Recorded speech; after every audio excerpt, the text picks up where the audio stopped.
आखिर परमात्मा और आत्मा के बीच क्या संबंध है?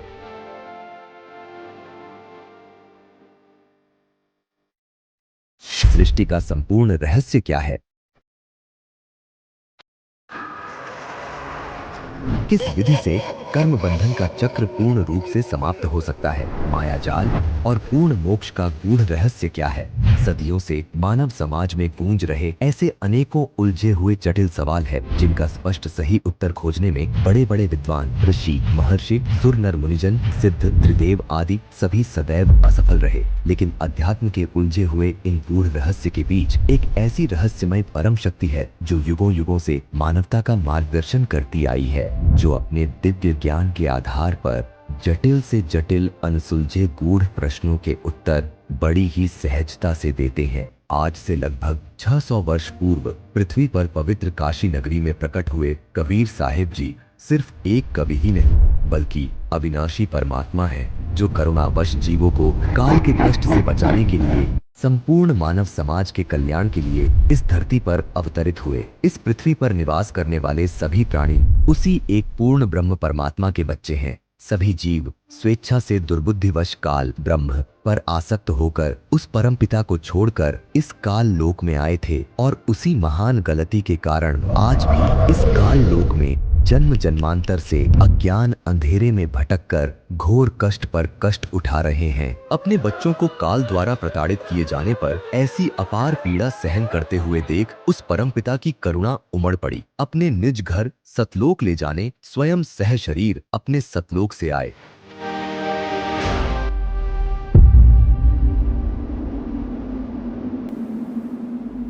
काल द्वारा सर्वत्र फैलाए हुए इस अज्ञान अंधकार को पूर्ण रूप से नष्ट करने काशी नगर के लहर तारा तालाब में एक कमल के पुष्प पर शिशु रूप धारण करके प्रकट हुए और अपने अद्वितीय तत्व ज्ञान से अज्ञान और पाखंडवाद की जड़ें उखाड़ दी। कभी अति निर्धन भक्त सेव सम्मन और नेकी के भाग्य ही बदल कर रख दिए। उनके इकलौते पुत्र सेव की कटी हुई गर्दन को जोड़कर जीवन दान दिया और उन निर्धनों का घर धन धान से संपन्न कर दिया।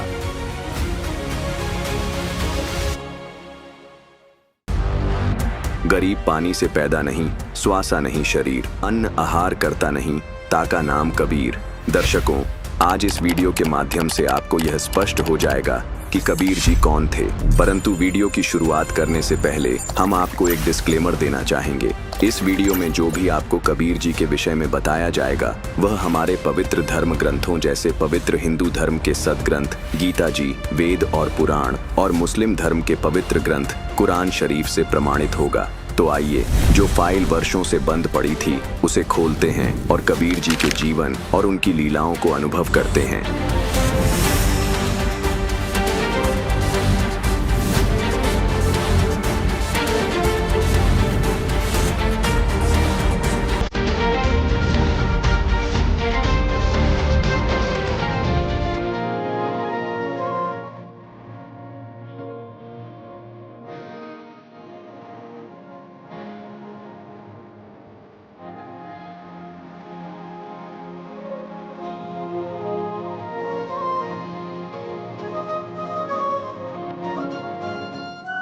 कबीर जी के बारे में हमने बचपन से सुना था कि वो एक संत थे और भक्ति मार्गी कवि भी थे।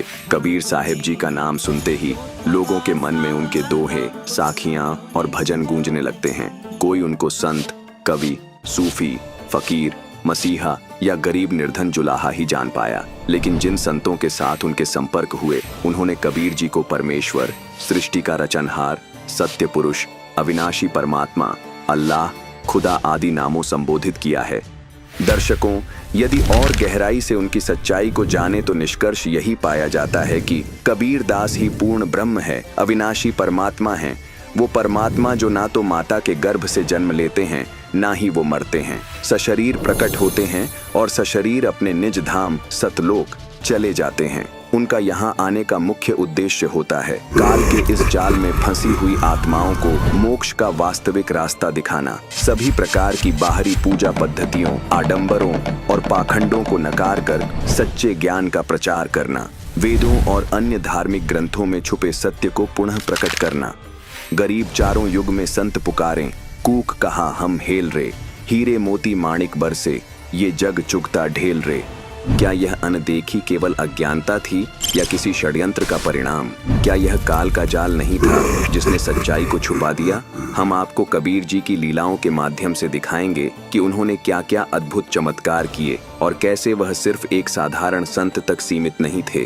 दर्शकों, यह संसार सदियों से चमत्कारों को परमात्मा की पहचान मानता आया है। जैसे श्री कृष्ण जी को भगवान इसलिए भी माना गया क्योंकि उन्होंने मोरध्वज के पुत्र ताम्रध्वज को जीवित किया था, उसी प्रकार कबीर परमेश्वर जी ने भी इस धरती पर अपने चमत्कारों द्वारा यह सिद्ध किया कि वे ही पूर्ण परमात्मा हैं।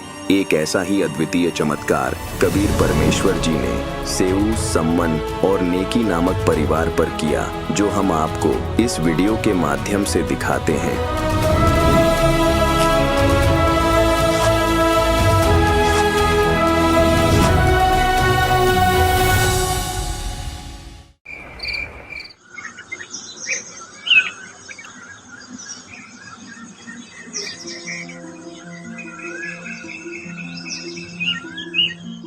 भैया, मुझे तो गहरे हरे लाल रंग की चूड़ियाँ चाहिए, बिल्कुल सिंदूर जैसे रंग की।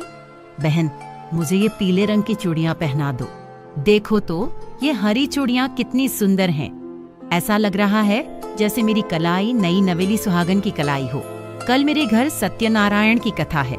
मैं अपनी नई हरी साड़ी के साथ यही चूड़ियाँ पहनूंगी। भैया, ये चूड़ियाँ दे दो। जी बहन जी, ये लीजिए। अच्छा, मुझे अब चलना चाहिए। पूजा के लिए और भी सामान लाना है। बहनों, कल मेरे घर सत्यनारायण की कथा में जरूर आना। तुम दोनों भी अपने परिवार के साथ कथा में जरूर आना। अरे नहीं बहन, हमें तो स्वयं साक्षात सत्यनारायण यानी सच्चे परमात्मा मिल गए हैं। अब हमें किसी कथा की जरूरत नहीं। ये तुम क्या कह रही हो? वही कह रही हूँ जो आप सुन रही हैं। हमें स्वयं साक्षात सत्यनारायण प्राप्त हो गए हैं। वो इस समय भी काशी में मौजूद हैं। आंखें खोलो और पहचान लो उस परमपिता को। इन कथाओं के कहने सुनने से कोई लाभ नहीं। ये तुम क्या कह रही हो? मुझे कुछ समझ नहीं आ रहा। सत्यनारायण और काशी में? बहन जी, काशी में स्वयं सत्यनारायण यानी पूर्ण ब्रह्म परमात्मा कबीर साहिब जी आए हुए हैं। हमने उन्हीं से नाम दीक्षा ले रखी है। हम उन्हीं की बात कर रहे हैं।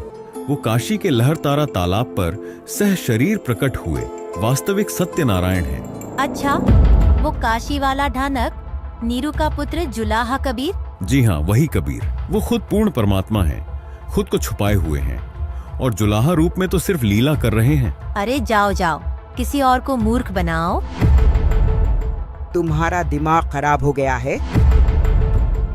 कैसी बहकी बहकी बात कर रहे हो? एक साधारण सा जुलाहा तुम्हें भगवान दिखाई दे रहा है? अरे कुछ तो सोच समझ के बोलो। वो ढानक कब से भगवान बन गया? भगवान किसी के बनाने से नहीं बनता।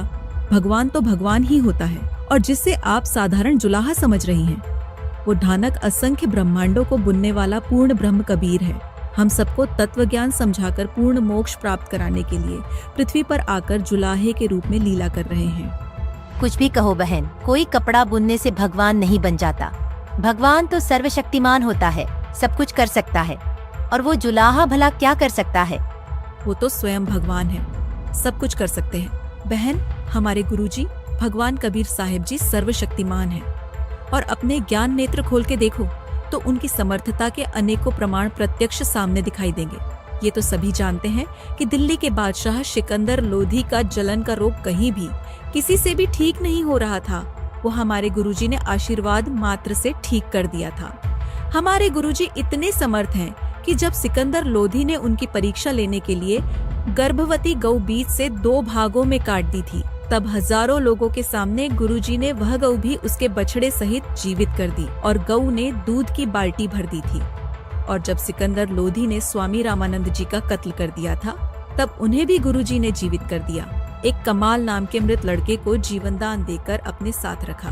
और मुसलमानों के धार्मिक पीर शेख तकी की मृत बेटी कब्र में दफन थी, उसे भी जीवित कर दिया। अरे बस बस, तुम्हारे खुद के पास तो खाने को दाना नहीं, और तुम बताते हो कि हमारे गुरुजी इतने सक्षम हैं, ये कर देते हैं, वो कर देते हैं। अगर ऐसे ही सक्षम होते तो तुम्हारे घर क्यों नहीं भर देते? क्यों तुम एक एक आने के लिए तरसते फिरते हो? तुम्हारे गुरुजी से तुम्हें खुद क्या लाभ हुआ जो तुम हमें शिक्षा दे रहे हो? चुप रहो और अपना काम करो।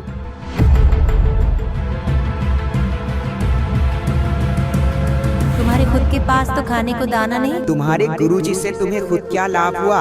अगर ऐसे ही सक्षम होते तो तुम्हारे घर क्यों नहीं भर देते? क्यों तुम एक एक आने के लिए तरसते फिरते हो? सचमुच हमारे पास तो जेब में एक आना भी नहीं, समय पर खाना भी नहीं मिलता, लेकिन हमारे गुरुजी में कमी बिल्कुल भी नहीं है। गुरुजी तो पूर्ण समर्थ है। गुरुजी तो पूर्ण है, शायद हम ही उनकी रजा के लायक नहीं। हमारे ही पाप कर्म इतने ज्यादा हैं कि हम इतने निर्धन हैं।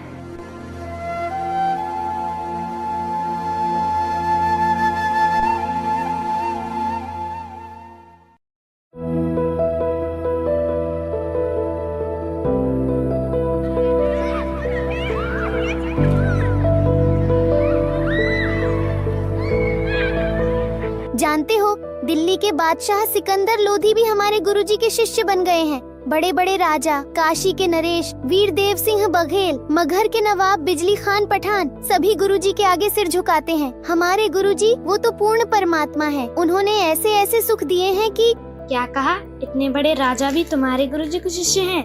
हाँ, हमारे गुरुजी है ही ऐसे ऐसे सुख देते हैं जिसकी कोई कल्पना भी नहीं कर सकता। क्या तुम्हारे गुरुजी कभी तुम्हारे घर भी आए हैं? नहीं। हाँ हाँ, इसका मतलब तो तुम्हारे गुरुजी लालची हैं। लालची सिर्फ राजाओं के घर जाते हैं, धन के लालच में। हाँ, ताकि उनसे ढेर सारा धन मिल सके। नहीं, मेरे गुरुजी लालची नहीं है। अच्छा, तो फिर क्यों नहीं आए कभी तुम्हारे घर? अरे ये तो गरीब है, क्यों आएंगे इसके घर इसके लालची गुरुजी?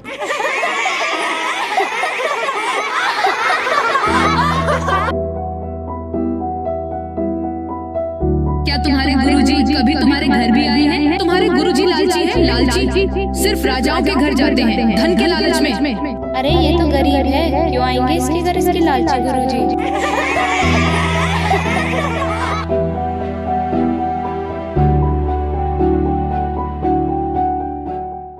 पिताजी, क्या गुरुजी कभी हमारे घर भी आएंगे?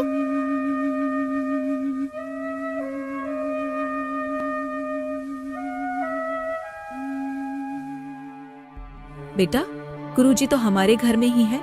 जब हम भगवान से जुड़ जाते हैं तब से ही वो हमेशा हमारे साथ होते हैं। वो हर क्षण हमारे साथ हमारे घर में ही रहते हैं। हाँ माताजी, मैं जानता हूँ, लेकिन गुरुजी साथ तो है, लेकिन किसी को दिखाई तो नहीं देते। मैं गली के बच्चों को दिखाना चाहता हूँ।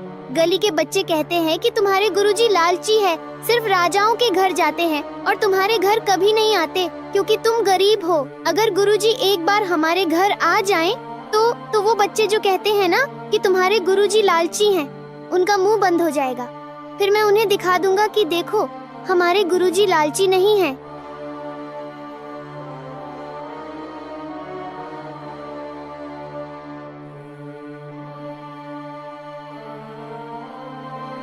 बेटा, भक्तों को संसार की बातों पर ध्यान नहीं देना चाहिए। हमें अपने गुरुजी के ज्ञान को आधार बनाकर चलना चाहिए। और गली के बच्चे, वो तो बालक है, नादान है, वो कुछ नहीं जानते गुरुजी के बारे में। हमारे गुरुजी लालची नहीं है। राजा हो या रंग, उनकी दृष्टि में सब एक समान है। माँ, वो सब तो ठीक है, लेकिन सिर्फ एक बार गुरुजी आ जाए ना, बस फिर तो।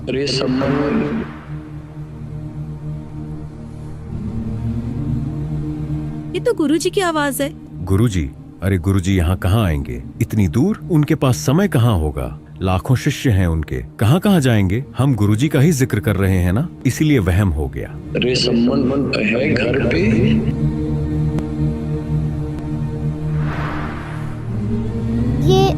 ये सच में गुरुजी की आवाज है। गुरुजी ही है।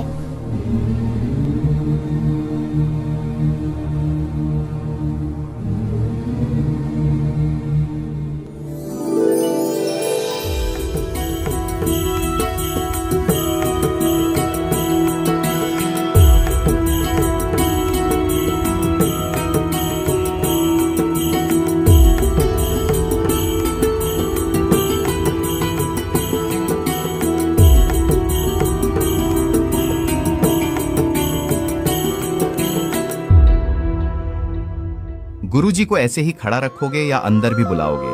बहुत दूर से चलकर आए हैं।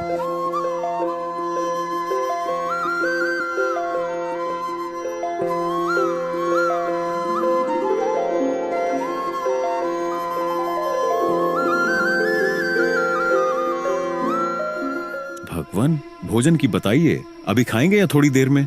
भाई भूख तो लगी है, पैदल चलकर आए हैं, व्यवस्था कर लो, भोजन करेंगे। जी गुरुजी, भोजन बनाओ जल्दी, गुरुजी और संतों के लिए। आज घर में 100 ग्राम आटा भी नहीं है। ला, अपना ये चीर दे दे, इसे ही गिरवी रखकर कुछ आटा उधार ले आता हूँ। मैं गई थी, जहाँ से भी आटा मिलने की उम्मीद थी, मैं मांग आई हूँ। मैंने सबसे बहुत प्रार्थना की, गिड़गिड़ाई, विवशता भी कि हमारे घर आज गुरुजी आए हैं, सिर्फ इतना आटा दे दो कि उन्हें भोजन करा सके, हम तो भूखे रह लेंगे, लेकिन संत हमारे घर से भूखे न जाएं। मैंने बहुत प्रार्थना की। मेरे पास ये एक ही चीर है, इसे गिरवी रख लो और थोड़ा आटा उधार दे दो। लेकिन ये चीर भी फटा हुआ है, किसी ने आटा नहीं दिया, सबने मुंह फेर लिया। हे भगवान, पहली बार गुरुजी आए हैं, मैं कितना नीच हूँ, कितना कर्महीन हूँ। मैंने पिछले जन्म में भी कोई दान नहीं किया, इसलिए इस जन्म में मेरी ऐसी दुर्दशा है। मैं कितना अभागा हूँ। आज पहली बार गुरुजी घर आए और मैं नीच अपने गुरुजी को भोजन तक नहीं करा सकता।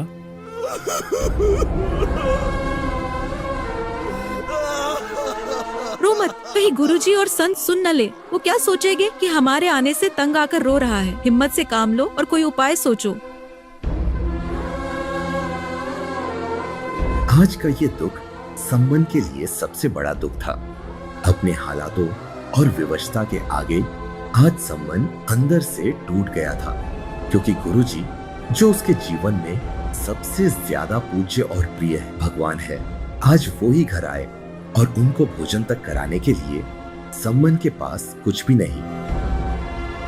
आप गुरुजी से कह दो, भगवान सुबह भोजन कराएंगे। वो अंतर्यामी है, सब जानते हैं, सब समझ जाएंगे। और सुबह भोजन कहाँ से लाएंगे? सुबह की भी कैसे कह दूं? दोनों पिता पुत्र जाकर रात में चोरी कर लाना, अब और कोई रास्ता नहीं है। माँ, ये आप क्या कह रही हैं? चोरी? माँ, गुरुजी तो रोज सत्संग सुनाते हैं कि चोरी नहीं करनी चाहिए। आपने और पिताजी ने भी तो हमेशा मुझे यही कहते थे कि बेशक भूखे मर जाएं, पर कभी चोरी नहीं करनी चाहिए। चोरी करने वाला व्यक्ति कभी भी जीवन में सफल नहीं होता, उसका नाश हुआ करता है।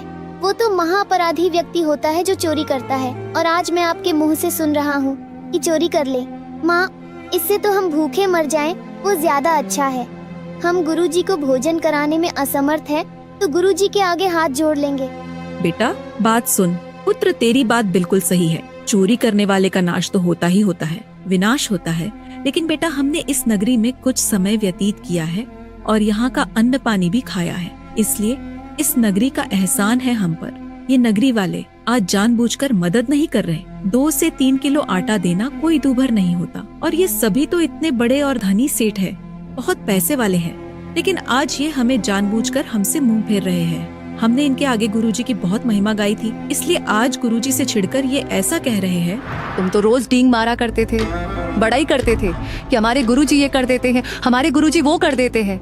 फिर आज तुम्हारे गुरुजी से घर भरवा लो, तुम मांगते क्यों फिरते हो? हाँ हाँ, तुम्हारे घर भर देगा तुम्हारा भगवान।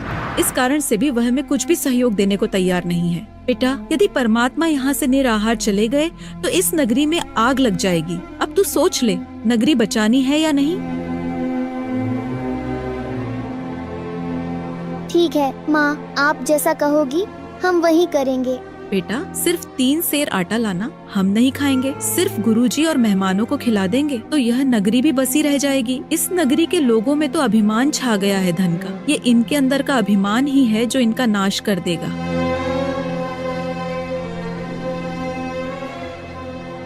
शाम को सम्मन गुरुजी और संतों से बहुत अधीन होकर भोजन के लिए क्षमा मांगता है और कहता है, भगवान, सुबह बखत से भोजन कराएंगे।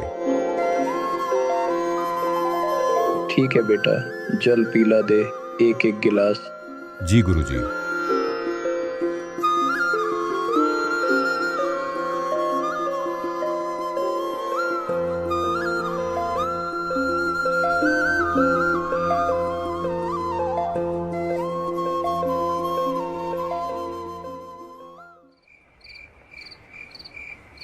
रात्रि 12:30 बजे दोनों पिता पुत्र चोरी करने चले गए।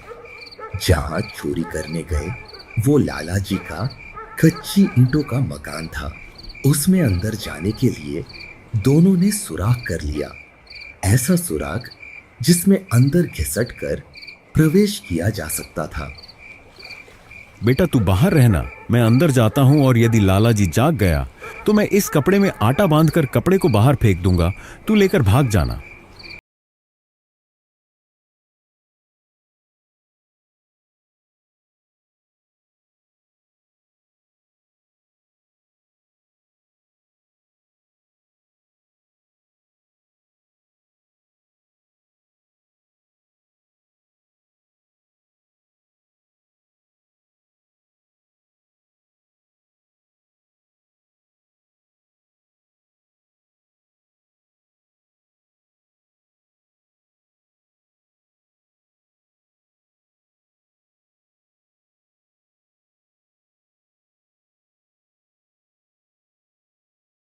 सेऊ सुराग से अंदर घुस गया।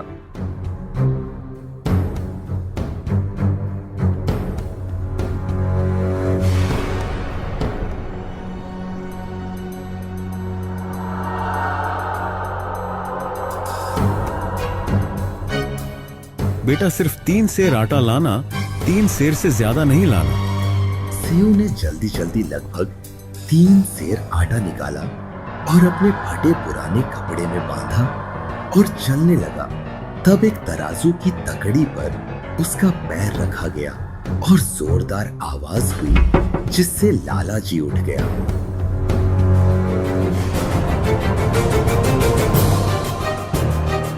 चोर चोर चोर।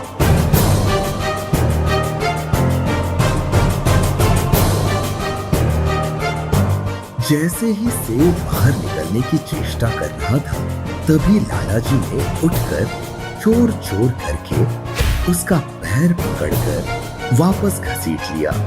सेऊ ने तब तक आटा बाहर फेंक दिया था और कहा, पिताजी जल्दी से आप ये आटा ले जाओ, मुझे बनिए ने पकड़ लिया है। सम्मन आटा लेकर घर भाग आया और उधर लाला जी ने अपने मकान के ही अंदर सेऊ को रस्सी से खंभे से बांध दिया।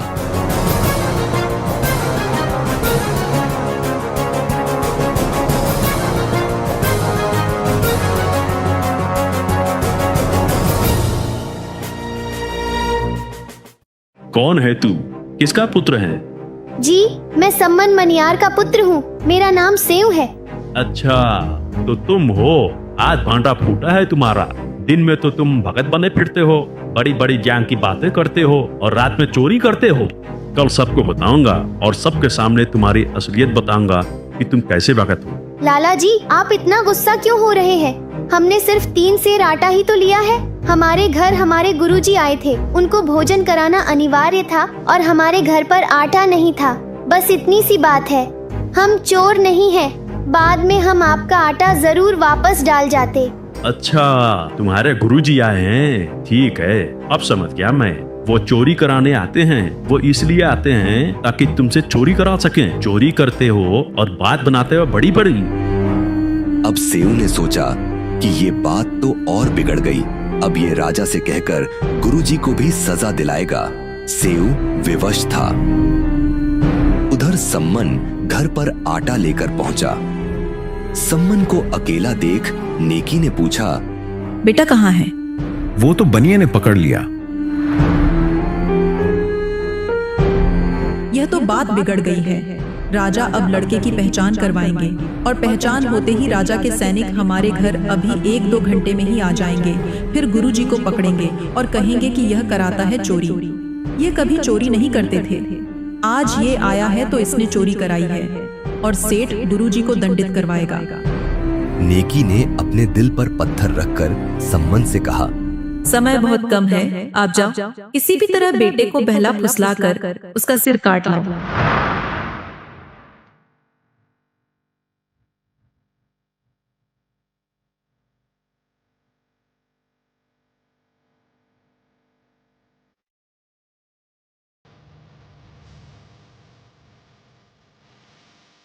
सेठ से कहना, बच्चे को छोड़ना मत, रस्से से बांध कर ही रखना। बस इतना ढीला कर दो कि मैं अपने बेटे से आखिरी बार उसके कान में 2 बातें कह सकूं। और फिर जैसे ही वह अपना सिर छिद्र से बाहर निकाले, उसका शीश उतार लेना। फिर सेठ उसे अपने घर में नहीं रखेगा, अपनी जान बचाने के लिए, कत्ल के मुकदमे से बचने के लिए। वो सेऊ के शव को कहीं फेंक आएगा और तब तुम बेटे के शव को उठा लाना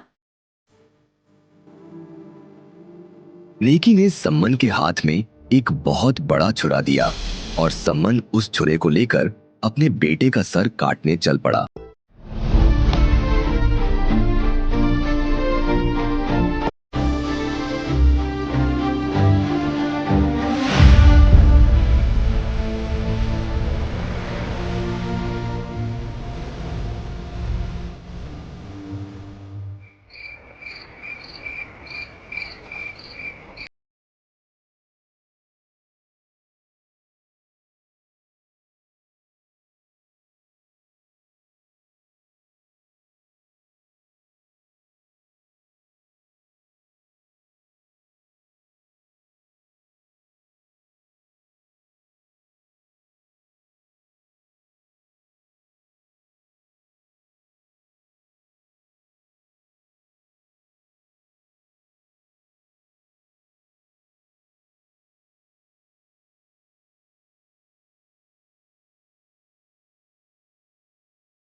पिताजी, मेरी बात सुनिए। अगर आप सच में मेरे पिता हैं, अगर मैं आपका ही अंश हूँ, तो आज मेरी बात माननी ही पड़ेगी। नहीं तो समझ लूँगा कि मैं आपका बेटा नहीं, किसी गैर की संतान हूँ। आज मेरा सिर काट दो पिताजी, नहीं तो गुरुजी का कोई ठिकाना नहीं है आज।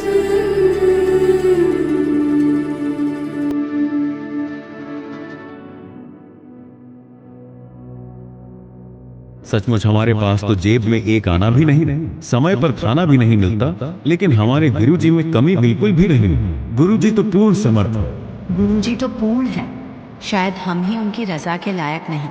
हमारे ही पाप कर्म इतने ज्यादा हैं कि हम इतने निर्धन हैं।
ये तो नाश हो गया, सारी बात बिगड़ गई, सब उल्टा पड़ गया। अब तो कत्ल का मुकदमा मुझ पर आएगा।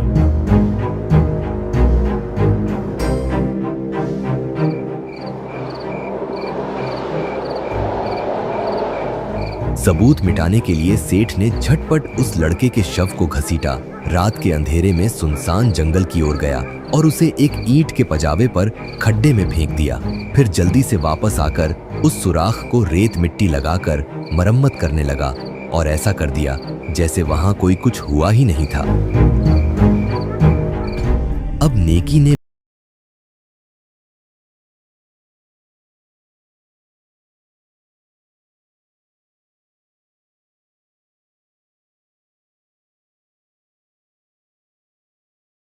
कर उठाना जरूरी है। अब आप ऐसे करो, इस सर को यहाँ अलमारी के अंदर छिपा कर रख दो और जल्दी से वापस जाओ। वहाँ लड़के को घसीट कर ले जाने के चिन्ह मिलेंगे, क्योंकि सेठ शव को वहाँ नहीं रखेगा। उसने लाश को घसीट कर कहीं फेंक दिया होगा। शव के घसीटने के निशानों के पीछे पीछे जाओ और जहाँ उसने शव डाला होगा वहाँ से बेटे का शव उठा लाओ, क्योंकि अगर किसी को पता चल गया कि कत्ल हुआ है तो बात दूर तक जाएगी और फिर छानबीन होगी और फिर सब बर्बाद हो जाएगा। गुरुजी की इज्जत मिट्टी में मिल जाएगी।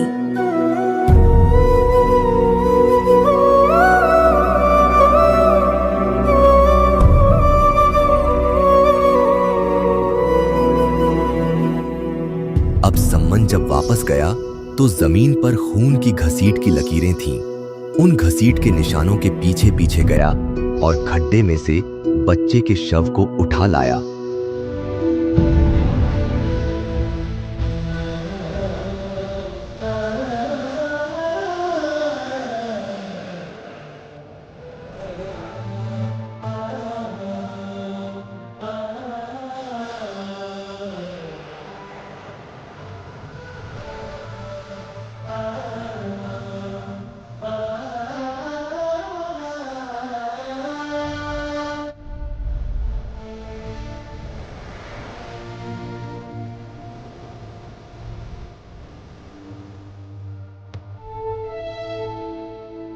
सम्मन और नेकी दोनों ही अपने इकलौते बेटे की मृत्यु की जिस पीड़ा से गुजर रहे थे उसे शब्दों में बयां कर पाना असंभव है। इस समय न तो वो रो सकते थे और न ही अपने अंदर दबाई हुई इस असहनीय पीड़ा को प्रकट कर सकते थे, क्योंकि इस पीड़ा से ज्यादा महत्वपूर्ण था कि कहीं बेटे की ये कुर्बानी बेकार न चली जाए। उनके रोने की भनक भी यदि गुरुजी को लग गई तो बेटे की मृत्यु के बारे में पता चलने पर गुरुजी बहुत दुखी होंगे।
दुखद वेदना के साथ ही जीना था।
भोजन तैयार है।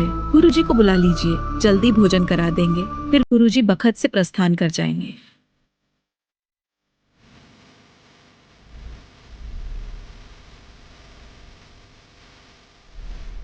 दोनों ने सोच रखा था जब तक गुरुजी हैं अपनी आंख में आंसू नहीं आने देंगे ताकि गुरुजी को एहसास ना हो जाए। फिर गुरुजी के जाने के बाद बैठकर रोएंगे।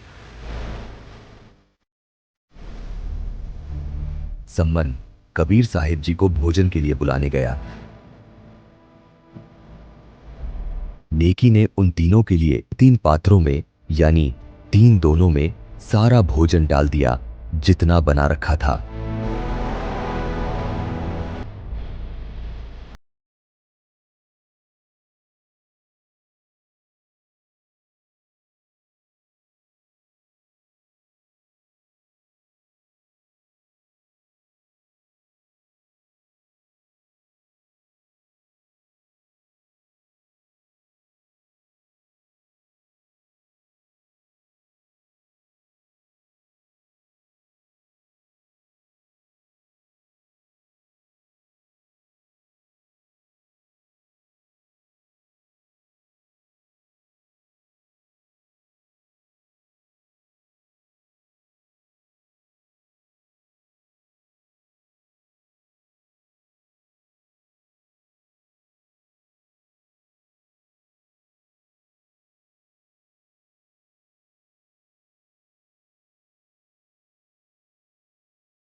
ये प्रसाद प्रेम शीश कटते चोरों के, प्रसादा को नितक सेम।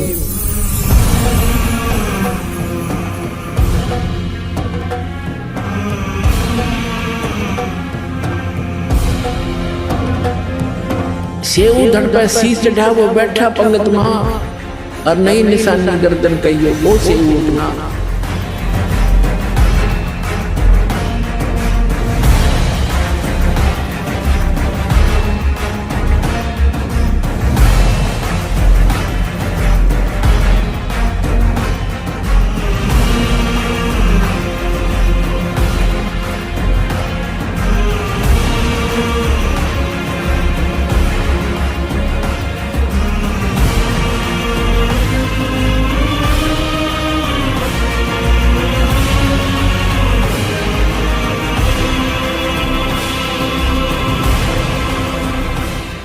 सत साहिब बच्चों, ये सत्कर मान लेना, इस समर्थ की शरण ग्रहण करना कोई बड़का खेल नहीं है।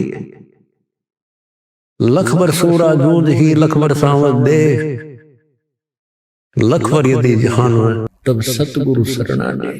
आपने सेव संबंध जैसी कुर्बानियां कर रखी है। आपने बहुत जबरदस्त एक युग में नहीं कर, कितने युगों लगे तुमने ऐसे। किसी जन्म में कुछ किया, किसी में कुछ किया, किसी में ना किया, किसी में किया, लेकिन जब यहाँ ले आए परमात्मा आपको इस मनुष्य जन्म देते देते और कलियुग के इस प्राइम टाइम में लाकर छोड़ दिया, इससे दास को पता है आप कितने लकी हो, कितने हीरे हो स्वयं पिता के। ईश्वर को बना कर रखियो।